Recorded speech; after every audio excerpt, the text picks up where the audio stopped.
Hello and welcome to Moneylife. This is Sucheta Dalal. This week, I'm talking about women and empowerment connected with, of course, corporate India and publicly listed companies. So, two events have me making this video blog. One, what happened at Raymond during Diwali, and the second is an announcement by the Murugappa group. The first, most of you would have known about. The second, you probably haven't heard. But in a nutshell, I believe that both these incidents show that women have a long way to go when it comes to gender parity. Now, let's start with where we are. It's so easy for us to delude ourselves. 55 years ago, a cigarette company, the brand Virginia Slims, came up with this legendary tagline, "You've come a long way, baby." Of course, their intentions was only to help make women smoke, right? Because they said, "You've come a long way, you're now your own woman, you can smoke." And it's almost as though all the gender differences were over. These two events, nearly 60 plus years later, have you wonder where we stand.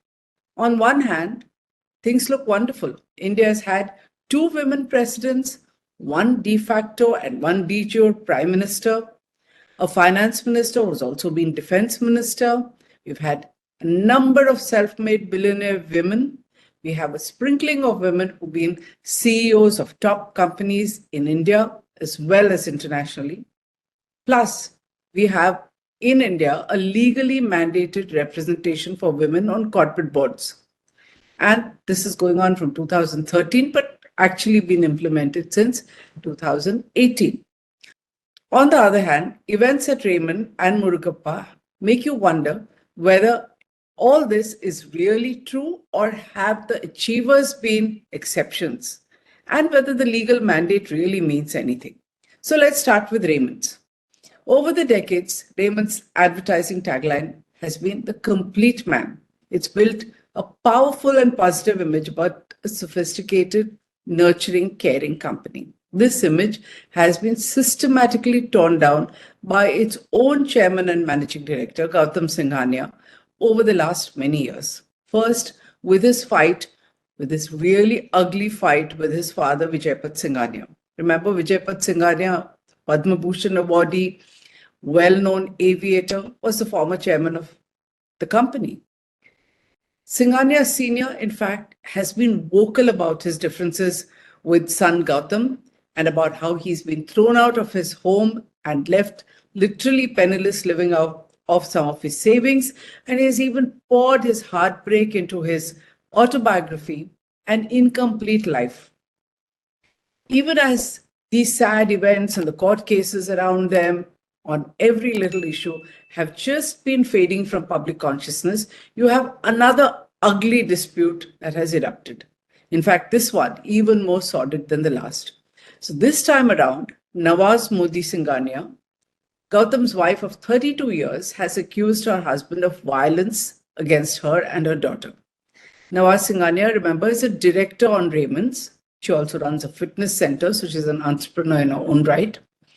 Earlier this month, she posted videos on social media about how she was publicly humiliated and prevented from attending Raymond's annual Diwali party for the staff, to which she was reportedly invited.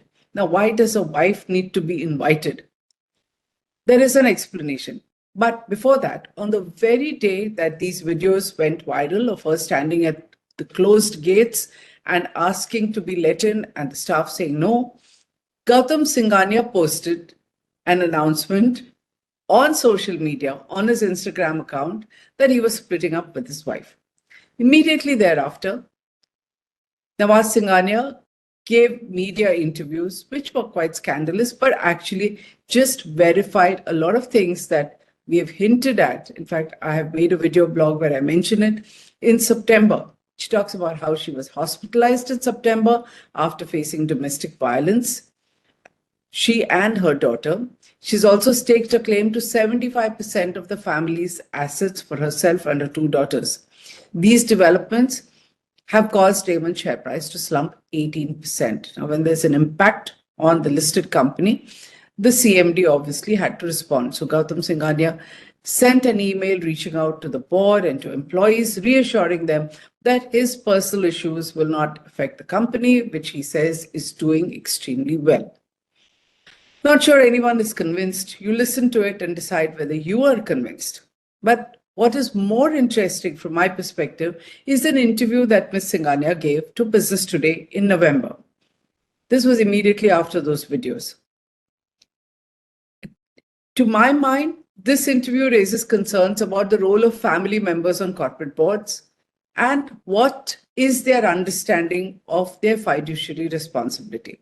So, Nawaz was a director, but she was apparently told by her husband, and I'm quoting, "Don't ever open your mouth, don't ask questions, don't make any comments." Why? Her words, "Because you're just an angutha chap for me, or a fingerprint signatory." Is that why family members, mothers, sisters, daughters are on boards? Well, she went along with it. She claims that she remained deaf, dumb, and mute on the board because Gautam Singhania insisted that she should not step down if you want me to support you and the kids. Now, I have full sympathy for Nawaz Singhania and what she's going through in her personal life.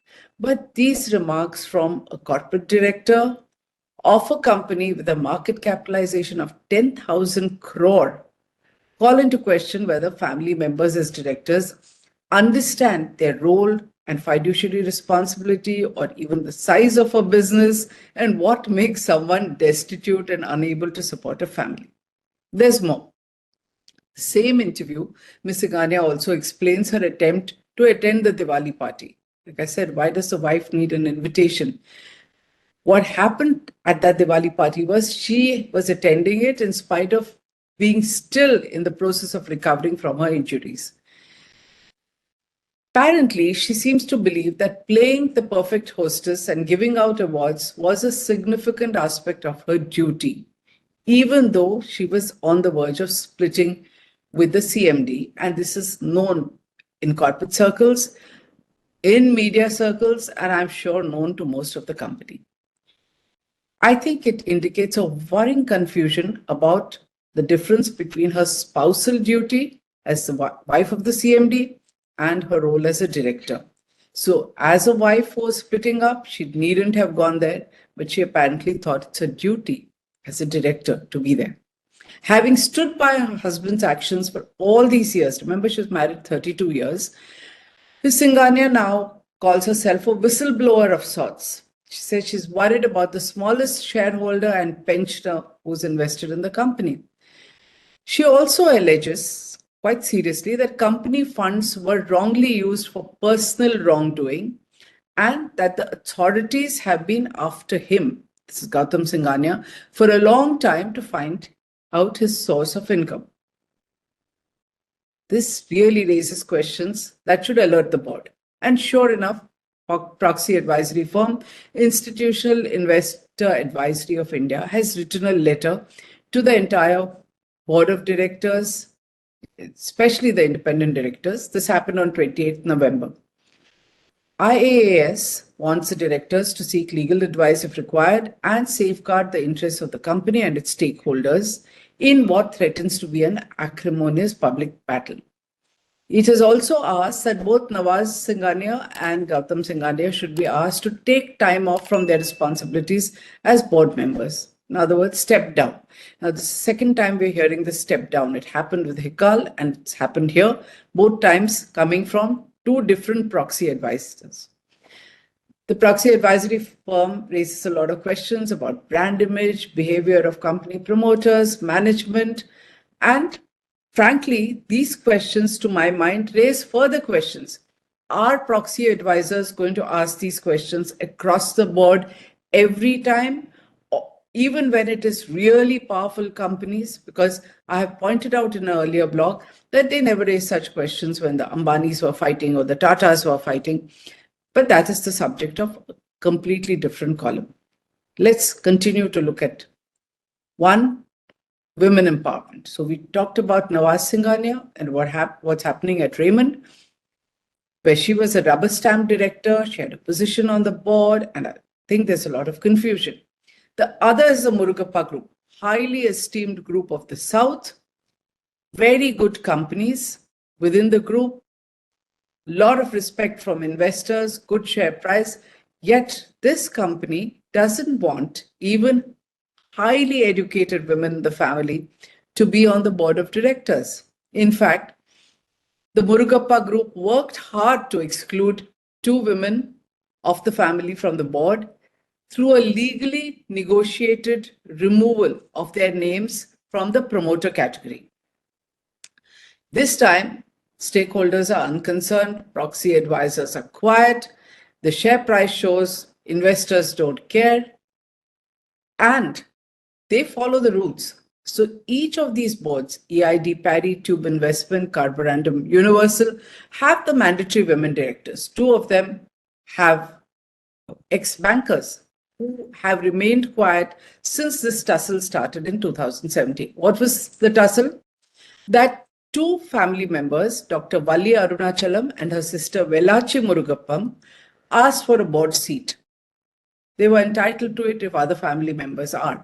They did this after the death of their father in 2017. So it's a quiet dispute that's been going around, typical of South Indian firms, nothing much in the public domain. But these women have spoken. The silver lining here, if you talk about empowerment, is that there was an announcement last week, which is why this figures in this blog, where the two sisters appear to have secured a substantial financial settlement in exchange of being de-recognized as part of the promoter group and being denied board directorships. Moneylife has written about this. Our columnist V. Ranganathan has written an article, and I urge you to go and look at it, where he talks about how the group has put a quiet lid on the dispute that has been simmering since 2017. He points out that details of the settlement are not yet known, but he's joined a lot of facts together and notes that the family recently sold large blocks of shares in group companies to raise 620 crores. Mr. Ranganathan believes that this money was raised as part of the cash settlement with the two women members. Now, Murugappa family has mostly evaded a public scandal. People are unhappy. Those I know are nodding their heads, saying, in this day and age, how can you have this attitude to women? And the case exposes gender inequality on corporate boards and whether this legal mandate really leads to any real equality. Remember, Valli Arunachalam is a doctorate in nuclear engineering. She's an advocate for women empowerment and girls' education. Unfortunately, she seems to have lost this battle, although with a fat cash settlement. Ironically, like I said, each of these group companies has got its legally mandated woman director. So Carborundum Universal has Soundarya Kumar, ex-banker from SBI. Tube Investments has Shashikala Vardachari, again a former banker, ex-SBI.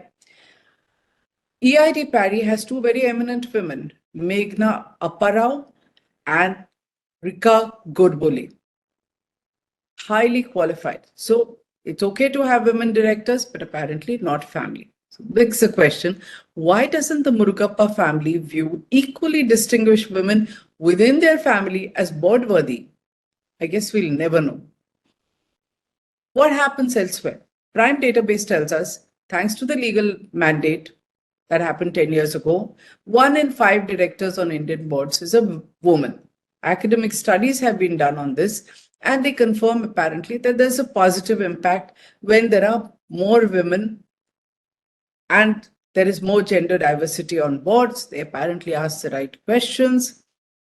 I don't know how granular that is, but companies have been quick to latch onto it. And who's latching onto it? Remember where we started. You've come a long way, baby. So it is marketing teams that have latched on to what the Guardian of London describes as #feminism or femvertising. What does that mean? Cosmetics and jewelry companies will have these really mushy social media ads that sell their products packaged as empowerment or empowerment themes and feminism, just as Virginia Slims did in the 1970s. Is it, like Virginia Slim said, come a long way, baby, or you have a long way to go? What's your view? You agree with what I say? Do share it. Let's get people thinking about this issue. Thank you so much.